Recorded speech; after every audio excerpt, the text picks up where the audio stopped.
Hello everyone and welcome back to the GeekWave. This is the low budget show. It's the show so low. It has no budget. We're back at it, folks. I was just about to say we took some time off, but we didn't take some time off. It just feels like it's been a while because I recorded that last one a very long time ago. And I say that, it's been like a week.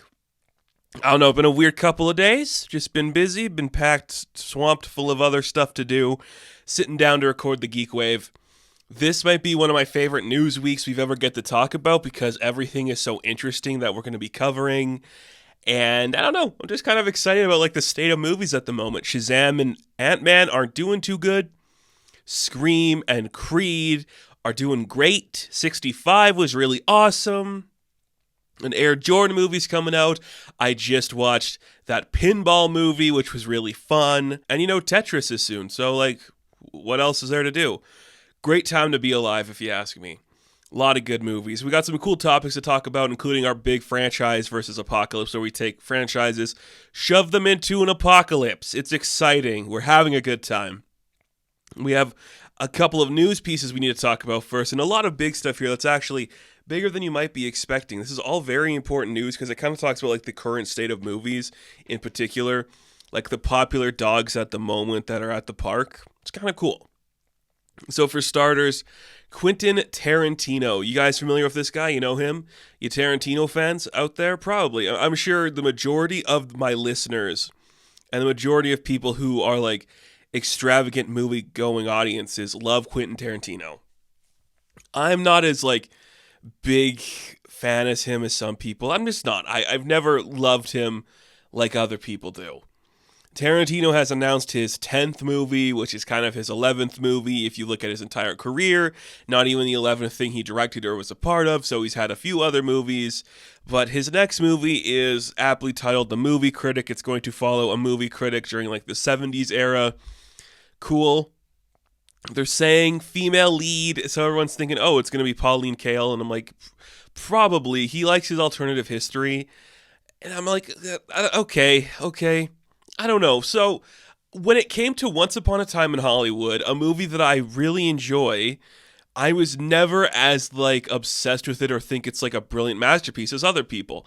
I've seen it a bunch of times with a bunch of different audiences, friends, family, just a general movie going experience. And every time, every person I've seen it with has like the same reaction of like, wow, this is like transcendent. It's like so brilliant. But I'm just like, is it? It's about the same level as some of his other works. I think to him, it's his most personal because he's talking about the thing he was emulating in his other works, and that's what he likes to do. So, I don't know, maybe it's just because, like, I've never been the Tarantino guy.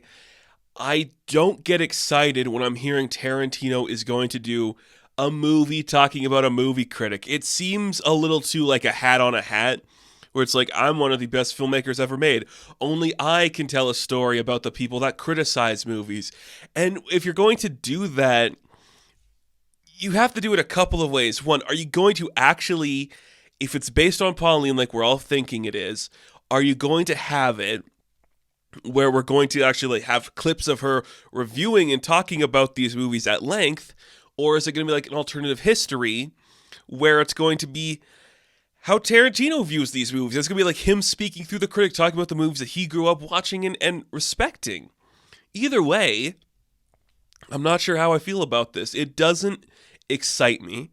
It doesn't make me go, oh yeah, cool, finally. The story he's been dying to tell, the one about the movie critic. I don't get that from him. I just don't. I don't think this is going to be like the most exciting film ever made. So I can't say like, I'm like, yes, let's do it, let's go. He's apparently written it. He says it's going to be his final film. That's a lie. You're a young man. You are going to be tempted by some sort of thing. Whatever it is, you are definitely going to be making some weird Western or crime drama on a streaming service limited series. I have no doubt in my mind he is going to do that at some point. I am just not excited for this. You know, I think, maybe because I'm just like, I've watched like every big movie from every big director. I'm like, I don't know if I'm like super jazzed for the next one. I'm just kind of like, yeah, of course I'm going to see Oppenheimer. That doesn't get me like pumped up to see the next big thing from Nolan. I'm going to see it. Like, I'm more excited for like that other movie I don't know anything about. So when Tarantino's like, I'm making a new one about movie critics. I'm not jumping out of my seat going, yes, finally, dude. I'm like, yeah, of course you are. Why wouldn't you? You've talked about everything else. Why not talk about the one thing that you've been on and off with for a while now is like critics liking your work and you liking critics and all that stuff. I don't buy it. I don't think I love that. But either way, cool, man. You wanted to do that for a while. Now, Tarantino's got a movie lined up, probably. We don't know where exactly it's going. But let's move over to another filmmaker who's having an interesting time with her movie. We have Nancy Meyers, who is a very fun director, very like old school rom-com feels for the modern generation. If you haven't seen any of her movies, I recommend doing so. She's very talented. A lot of her recent ones was The Intern. Was that her most recent one? I don't think it was. But she's a cool director. I do like her work. Here's the thing about her. She was tapped to make a huge movie at Netflix. We're talking a $130 million movie at Netflix, right? Nancy Meyers, a rom-com legend, is going to be making a $130 million movie at Netflix. Netflix scrapped it. They weren't going to pay her the budget, but, we're going to give the Russos 250 whatever the fuck million to make The Gray Man. We're going to give all these other big action stars their money to make Burn Notice or to make Red Notice or whatever it's called. We'll give it to the action and to the men. And look, this isn't me trying to be like Netflix just doesn't want to buy into a rom-com. She is a named director who has made money. Why are you not giving her the money you're giving to other people? That's a weird thing I don't really like. So I guess the budgetary reasons, because Scarlett Johansson was attached to this, Fassbender was attached to this, Owen Wilson, big names who are bumping up the budget to that $130 million. So Netflix was like, no, we can only give our huge budgets to Ryan Reynolds and The Rock, the Russos, and Chris Evans. We can't give it to a no-named actress like Scarlett Johansson or no-named director like Nancy Meyers. We have to give it to the guys who make big action movies. So they said, no, you're not getting a movie on Netflix. So they scrapped it. She was like, shit. Apparently, she's had a meeting with Warner Brothers, and this movie, we now have a name. It is called Paramount Paris. And I don't want to get into what Paramount Paris is all about and all that stuff, but it's okay, it's kind of like an old school rom-comish vibe, that kind of movie we don't really greenlight anymore. For the same budget that they were looking at, I'm guessing she's going to get a lower budget to pay the salaries of the actors. Maybe some of them will take a pay cut, but I don't believe that's going to be the case. And it's based on a quote from a famous playwright or a poet or something. It's I've seen Paris, France. It fails in comparison to Paris of Paramount, and it's on a movie set and everything. And I'm like, babe, if you really want to make a movie called Paramount Paris, go over to Paramount to do it, because they made a show called The Offer, which is about Paramount sucking its own dick for their love of The Godfather. If you wanted to make something about Paramount, go to Paramount. They love that stuff. Weird that you got Warner Bros. To sign off on that, because I do guess Warner Bros. Is kind of in that arms race to get all these creators now. They just lost Nolan. They have a couple other guys who aren't making big deals with them. I don't think Jordan Peele's over there. He's doing a thing with Universal we'll talk about later. And Spielberg's got his thing with Universal for The Fabelmans. So I guess if you are desperate for that, even though you've been kind of bleeding yourself dry with these other franchises, having the rom-com alternative is not a bad idea. I'm interested to see how that's going to go. So Netflix scrapped it. Too much money. But Gray Man was good for some people or whatever. Now we're going to get Paramount Paris coming to Warner Brothers, which is okay, cool. I'm for that. I want to see these big budgeted movies again. And it's kind of exciting. So cool. We got a new Tarantino movie in the works. We now got a new Nancy Meyers movie in the works. What would another famed director be doing that would excite us? Well, the other day, Zac Snyder took to Twitter, or Vero? What is that, what the weird thing he calls? He made a cryptic message. It's incoming from Lord Darkseid, and it's boo, boo, boo, boo, boo. Oh, shit. The internet collectively went, oh, man, he's doing something in the Snyderverse. We're releasing the Snyder Cut. We're selling it to the Netflix, that kind of bullshit. Everyone just jumped on the bandwagon Gunn got him back. We're finishing off the Snyder arc, all that kind of shit.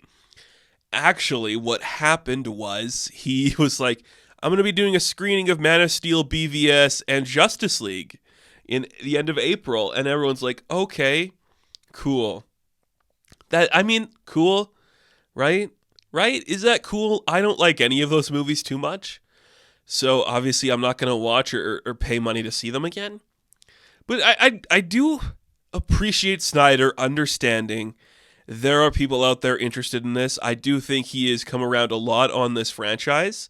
And he's like, well, I should support this because these people supported me. That's kind of nice. I guess, is it anything? Is it anything, though, I ask you? Do people genuinely get excited for that? I don't know. But cool, man. Awesome. I don't really care. I don't really care about any of this, if I'm being honest, but good for you. You're a good guy.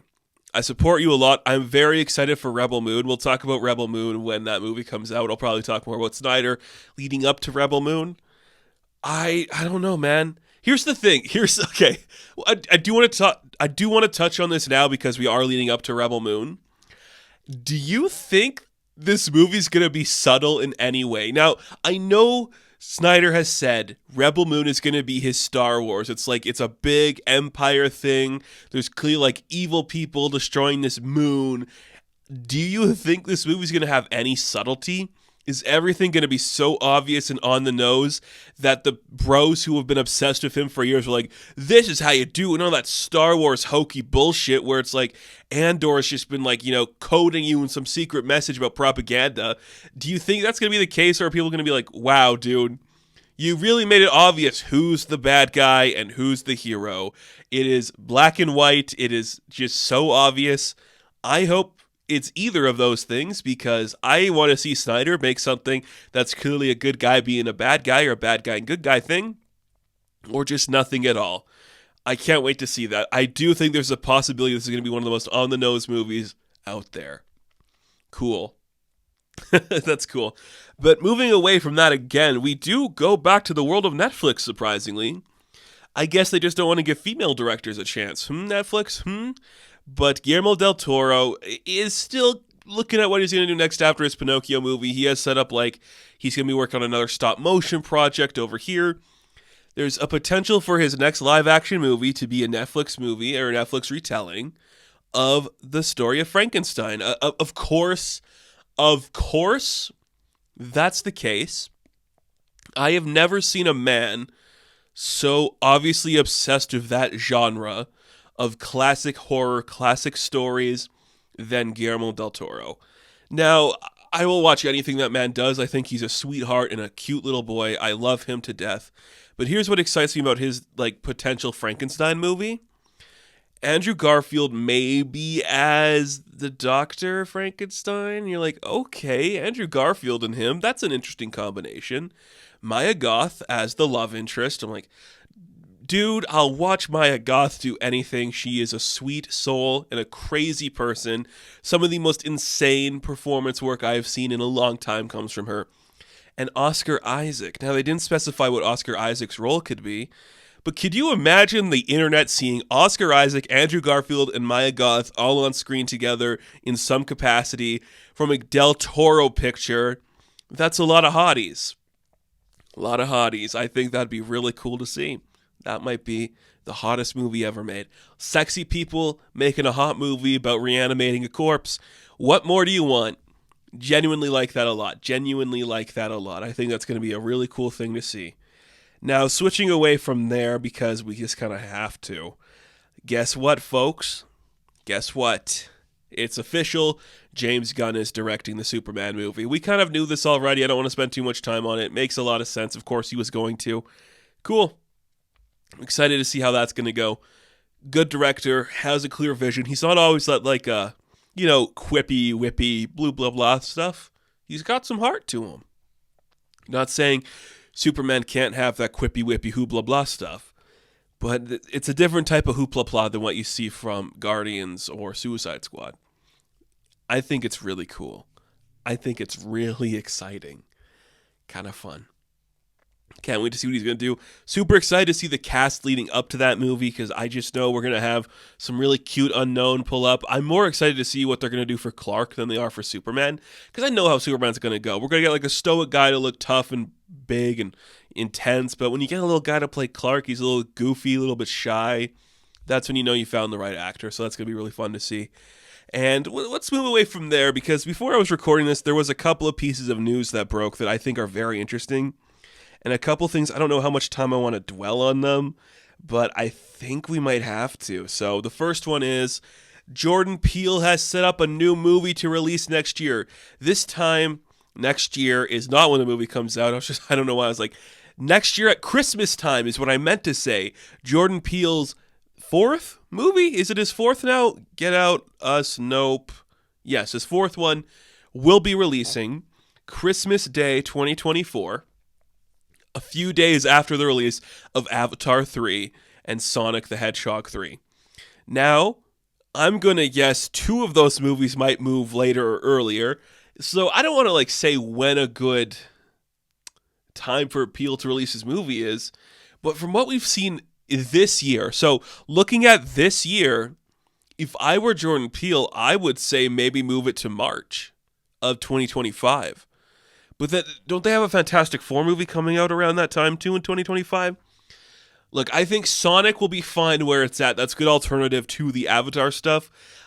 I guess, it's going to be interesting to see how Avatar 3 does in comparison because is it going to work a second time having the billion-dollar franchise pick up that way? Or is that going to be where it falls flat? Going to be very interesting to see how that one goes.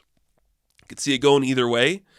I guess Christmas time isn't bad for a Jordan Peele movie. I really liked Nope's summer release, but I understand how maybe you don't want to try that again if you release your other movie, which might be a little more quiet. Because obviously the time of Halloween is going to be crowded, Thanksgiving is going to be crowded. Getting that winter break and having you being as the alternative to Avatar, I think there's something smart there. So if we could see Avatar, Sonic, and Jordan Peele's new movie being the three that hold over from November to the January season, that's not a bad way to go into 2025. I just don't know if that's going to be a good position for him or a flop. His production company, Monkey Paw, also has a movie releasing next year in September. So that's his production team has another movie coming out at that time. That's going to be really cool to see. Can't wait to see how that's going to go. And there is one more piece of news. I have to talk about this because it's utterly amazing to me. Just broke literally minutes before I'm recording this. Victoria Alonso, executive producer on a lot of the Marvel Cinematic Universe and Disney projects, she is stepping away from the company. She's exiting her role at Marvel Studios. Whoa.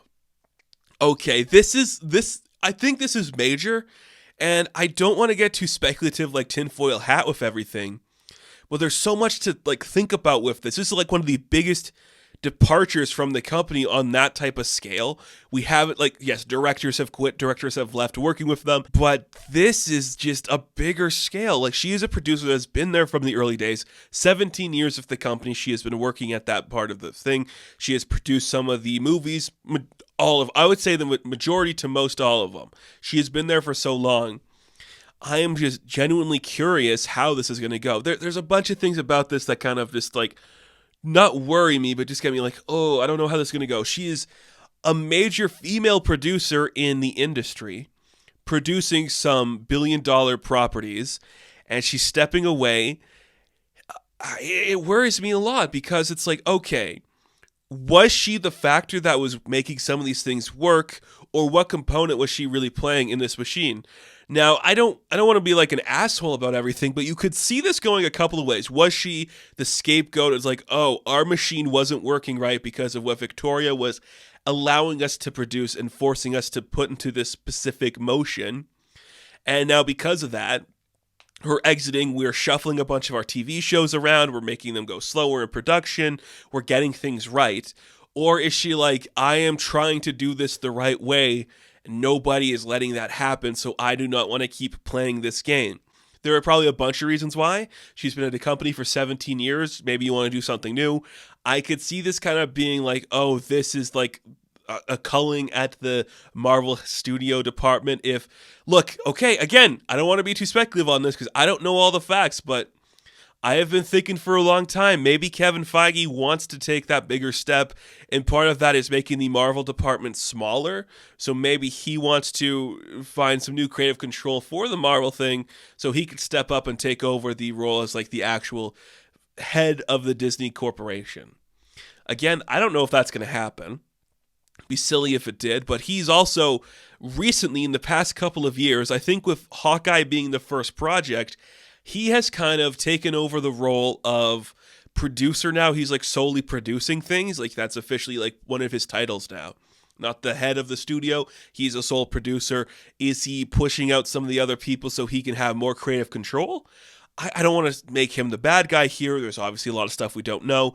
I just think you could be, even if it's just coincidence that she is stepping down now, the time that this is dropping with poor reviews for the last movie, restructuring and shuffling within the Disney Plus brand of the Marvel stuff, and poor reception going on a wide scale, you could see her being pinned as, oh, she is responsible for some of those bad choices. So now if we exit her, we're going to get some more audience approval, or like, I don't want to play this game, so I'm leaving. It could be a bunch of things.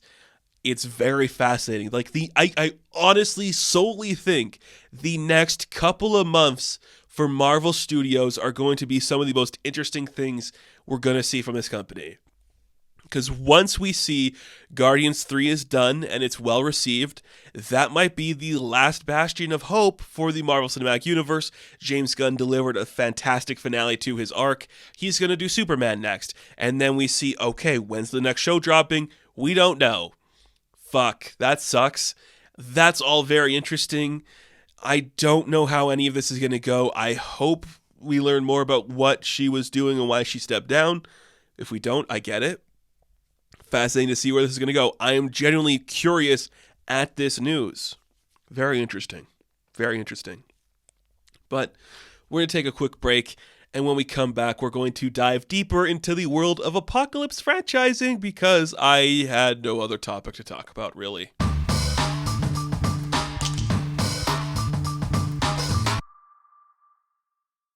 So this idea came to me after the finale of The Last of Us. I was kind of like, oh man, is the success of this show going to usher in another era where we have to go back to the well of like apocalyptic world ending, something like that is always happening shows? I'm sure it is. This was really popular. The Walking Dead universe is getting like 3 spin-offs this year alone. So we're kind of still in that era. But it's also like, why? What are we doing? But if we do want to keep doing these, and if these do become like the new norm, where it's like, oh, here's a big thing happening in a new world order where everything's ended and it's barren and destructive, what if like franchises need to opt into that category and start playing with that kind of stuff? So I was like, okay, well, let's do something with that. I have broken this down. I have picked 15 franchises. I have broken it down to 3 separate categories. We have Barren Wasteland, such a New World Order, a la something like Mad Max. We have Something is Attacking Us All the Time, something like I Am Legend, or just a zombie movie. And we have, wow, this is happening in real time, your Cloverfields, your 2012s, end of the world big disaster things, 3 categories, 5 in each category, franchise to talk about, cool stuff all around. It's the end of the world, let's celebrate it. I'm going to give you a couple of movies that we could see being made. Who knows, though? Anything is possible. Right? It's filmmaking, baby. It's filmmaking. Let's start with the Wastelands / New World Order. This is the category that's a little bit different. It kind of runs into like the similar vein as like Something is Attacking Us All the Time. But this one's different because there isn't something attacking us all the time. It's just stuff out there. So we have a couple things. First off, I like the Flintstones. I wanted to do something involving the Flintstones. If we're going to be ushering in a new era of Flintstones ideas, Why not one where they're in a post-apocalyptic world of some kind? It could be the Ice Age. What if we took the concept of like the Stone Age modern family who saw their entire world get wiped out by meteorites and a new age was ushered in through ice, and they're struggling to survive in that capacity? It could be a comedy, if you wanted it to be. Or it could just be a serious, like, here's the cavemen learning to live in this era. A different type of feel with characters you know. What is the new world looking like? Who knows? It could be disastrous. It could be great. But it's the Flintstones, the Stone Age modern family. They're doing okay. Now, here's one I have been thinking about for a while. Picture the scene for a minute, will you? Look at us on our big old Mad Max contraptions and vehicles. We have the Doof Warrior blasting his fire out of his guitar. Now picture this.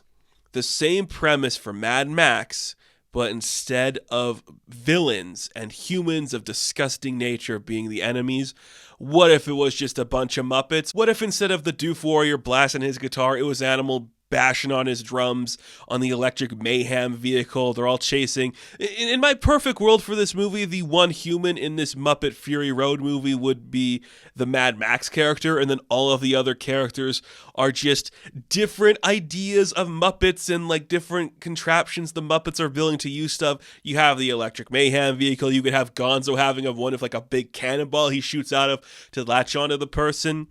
You could have maybe Kermit's trying to be like the only sane person in this world. He's like, no, guys, what are we doing? This is weird. It's the same movie. You make the same movie as Mad Max Fury Road, but you throw the Muppets in there. You just have them in the roles. Leads to some devastation, some broken stuff happening all the time. It's pretty cool. It's pretty fun. It's kind of quirky. Be great. We need to get back into that era of like the Muppets ripping on more stuff, because they haven't done it for a while, you know? But if they did this, if we did like, what if we just took like everything that was made and just ripped on it with the Muppets, you know? Like a cinematic universe of Muppets doing stuff. This is a great one to do it. Mad Muppet Fury Road. Be really fun just to see all those characters on their different vehicles having a great time. Maybe they sing songs as they come down after you. Maybe Miss Piggy's like a road warrior and she's got her own vehicle and she's like not associated with them, but she like doesn't like, you know, work with the Mad Max character, and she's just like, yeah, there's so much to explore there. The Muppets are all chaotic enough where they fit into that umbrella of unique designs and weird characters doing stuff in that umbrella. So they should do it. They should be a part of that world. I think it would be really fun. They should do it. Do it, Muppets. Do it. Be really fun. Mad Muppet Fury Road. Let's make it. My other one here, the Disney princesses. They are characters we all know. This one isn't like solely one property, but if you took the Disney princesses, put them in a post-apocalyptic world of whatever variety you care to do, it could be any type of thing. We've seen them all work together in movies before, like Ralph Breaks the Internet, a movie I don't really love. But if you just said like, okay, there's like this new dystopian world, maybe all of like these separate kingdoms are run by these separate women, and we see how they interact in this new thing. It could be kind of like House of the Dragons-ish. It's like, here's the underwater world that Ariel's now in charge of.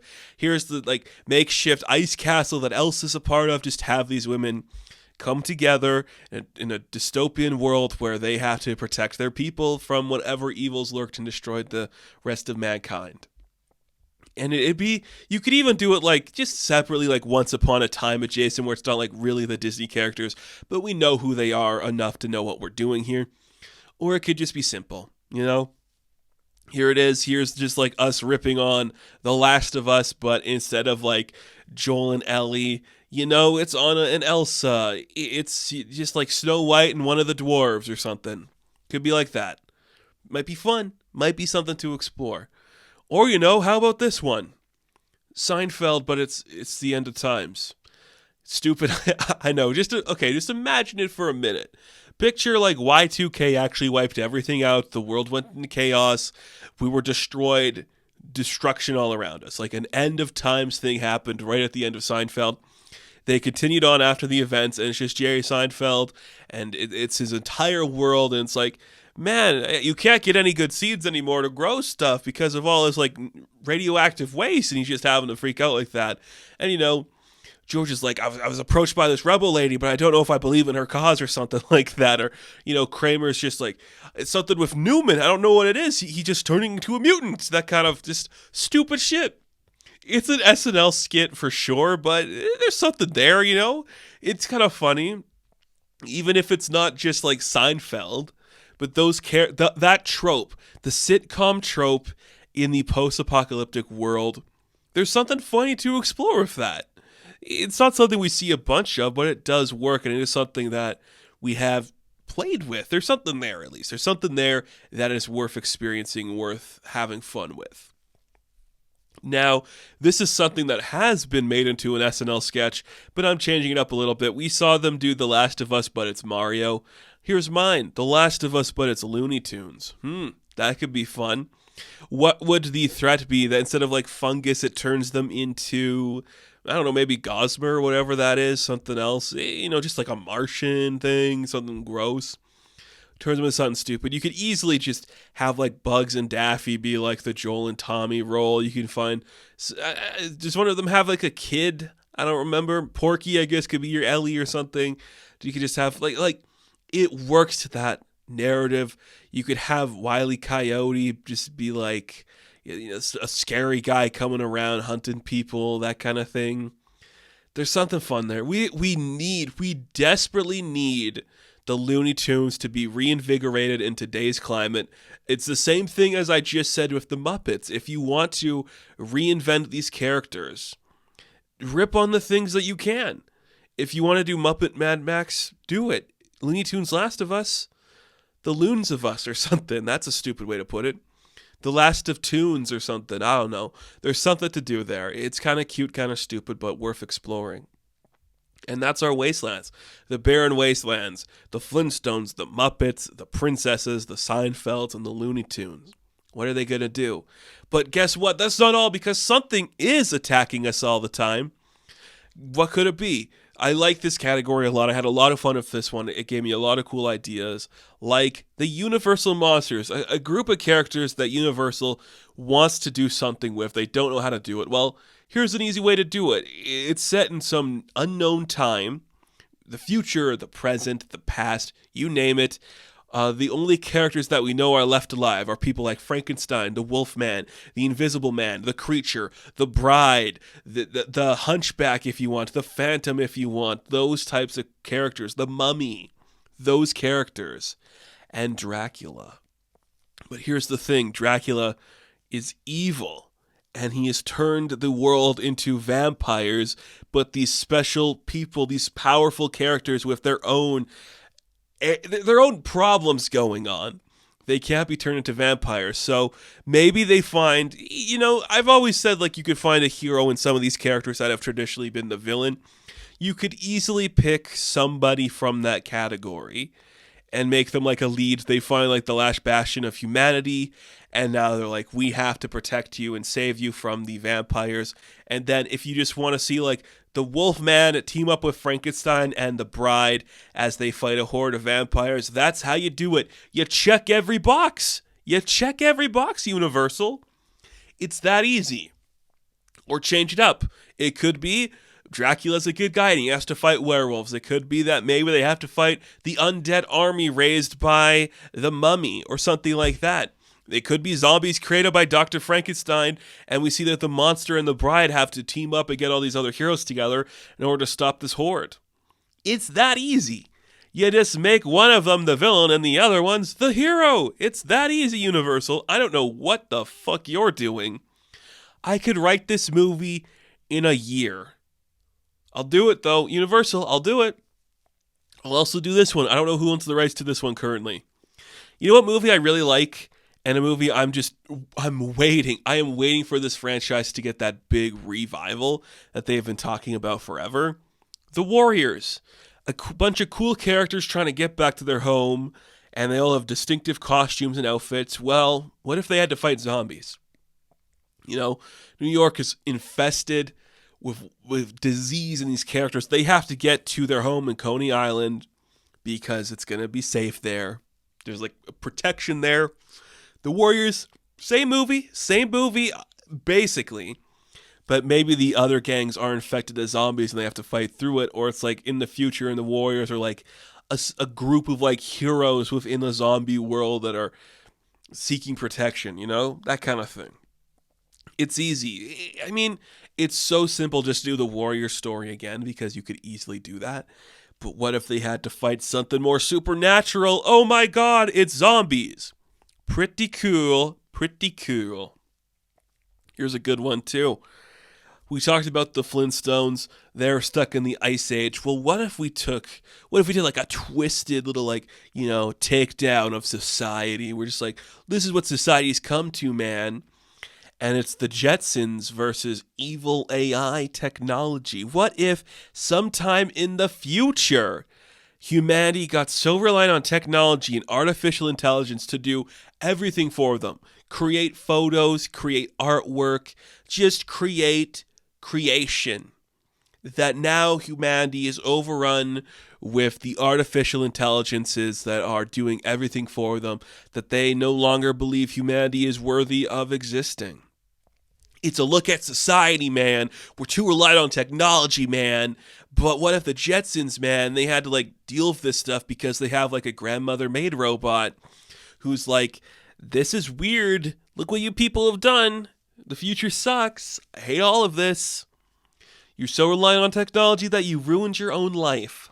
There's something there. Something in that. Not much, but you get it. I mean, there's something in that.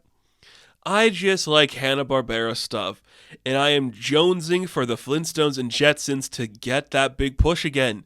We can do the Scooby-Doo gang every other week in every other format, but God forbid somebody tries to do something with the Jetsons.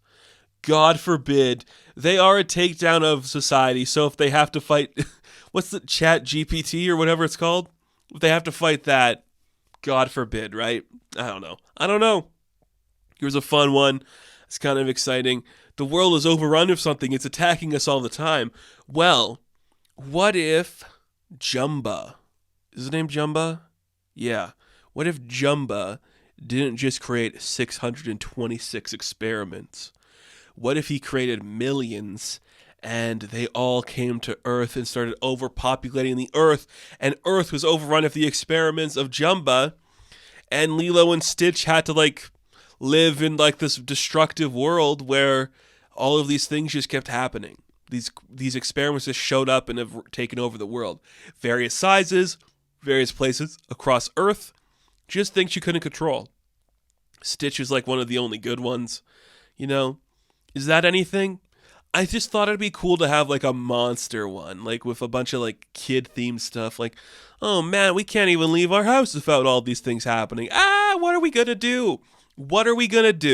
I don't know what we're gonna do. There's too many monsters. It's scary. We're unhappy. This doesn't work like it should. Nothing is working. But this one is the one I really like the most. It goes into my Mad Muppet Fury Road pitch. I love puppets. I want puppet stuff to rip on other things more and more every day. Something is attacking us all the time. One bastion of humanity, or humanity I say in quotations, left alive. But what is attacking us all the time? Here's what's attacking us all the time. Evil Fraggles. This is I Am Legend, but instead of weird vampire things attacking Will Smith, it's mutated freaky Fraggle people attacking the last doozer.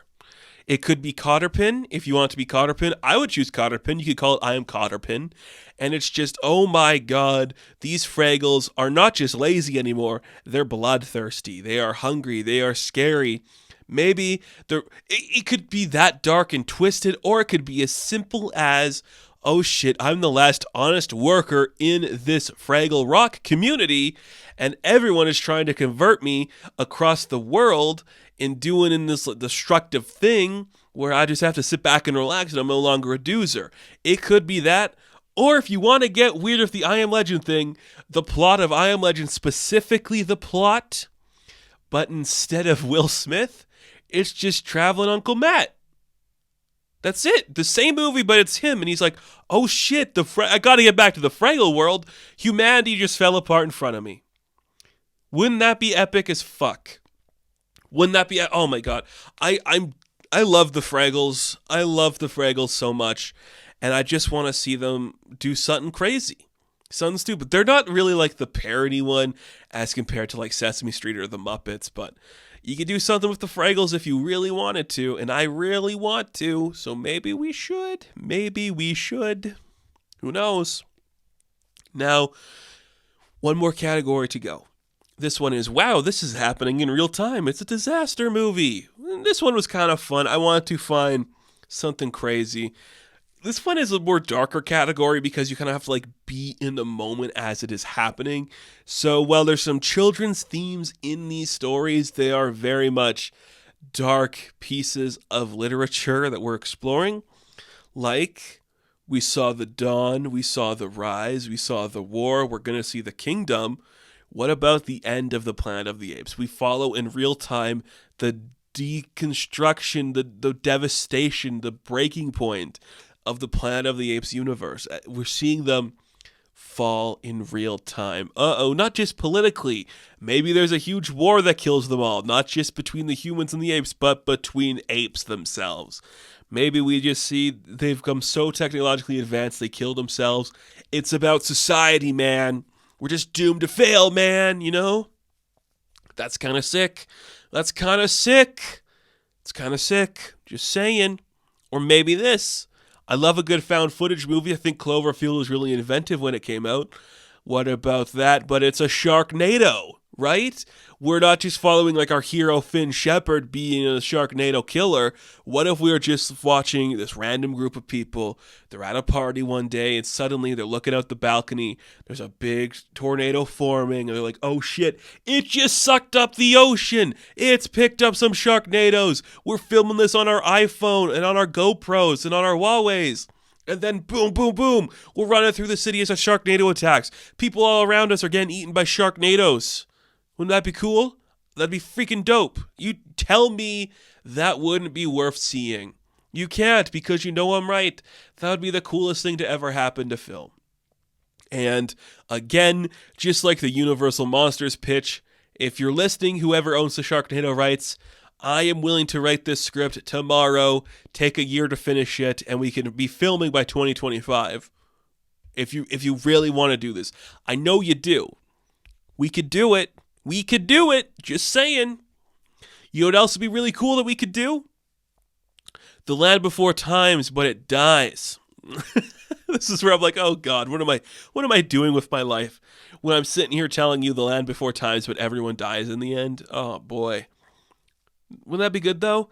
Our characters are happy, they're healthy, and then boom, meteoroid, boom, kills Spike or something. Boom, everyone's dying. How are we going to survive? It's like the Flintstones one, but it's the dinosaurs dying in real time. Would be sick, would be twisted as fuck, but would be kind of cool to see. Tell me it wouldn't. Tell me you wouldn't enjoy seeing what that could be looking like. I know you would. Well, that kind of theme too, we're going to move over to the world of Godzilla. I've always wanted to find something to do with Godzilla. Well, what about this? What if we're just watching humanity lose itself to kaijus coming about and fighting each other? There's nothing we can do anymore. It's like a natural disaster. It's like 2012. It's like, oh man, the world's falling apart. Earthquakes, tornadoes, volcanoes erupting. But instead, it's like, oh man, Godzilla was just fighting this thing, and then another thing showed up, and then another thing came from the earth, and things were falling from the sky, and we just can't keep doing this. The world is breaking apart as all of these kaijus are fighting each other. We can't win this anymore. It's too late for us. All we have to do is sit back and watch as our world is destroyed by a giant dinosaur fighting another dinosaur and a big plant. What are we to do? There's nothing we can do. We're done for. Godzillas keep happening. Folks. They can't stop them. You cannot stop a Godzilla. What are you going to do? You can't stop them. It's crazy. You know what else is crazy? Our last one to talk about, because this was one I'm like, yeah, this could be kind of fun. Do you remember that episode of The Simpsons where, like, the dolphins take over? Well, what if we saw that, but it was, like, happening in real time? Oh, man. Look, I played a lot of The Simpsons game when I was a younger man. It was one of those ones I always played because it's, like, the only game I still technically own for my PS2. There's a level in that game where the dolphins take over, and ever since playing that game, I have thought about that episode numerous times. I've thought about that scene numerous times, and I'm like, that would make a really good movie. It has influenced more of my writing than I ever thought possible. I love seeing dolphins. Look, I'm just coming off of my orca high, where I saw an orca kill people, and I love a good Sharknado, clearly. But what if we did dolphins this time? What if it was dolphins this time? That could be pretty cool. That could be pretty cool. I'm just saying. There's something in that. We should look at it more. Just saying. Could be kind of fun. Let's do it. And that's it, man. The apocalypse has come for this channel. It has come for all of these creatures and people and weird shit. Weird stuff, man. You should have stopped me from talking anytime. But this is what happens when I can go unfiltered. I can just be like, but what if Frankenstein monster with good guy? What if, like, the princesses and Seinfeld live in the apocalypse? That's what I can do. When I am unfiltered, that is what I am capable of, and that's what we just did. So, hey, thank you all for watching this episode of the GeekWave. If you have any suggestions for your own franchise in the apocalypse, please let me know. If not, be sure to like and subscribe to the channel. If you're listening to this on the podcast feed, giving us a rating would be really nice to see. As always, you can check me out on Instagram, TikTok, and Twitter. And if not, I will catch you in the next one. Have fun. Stay safe. Good luck.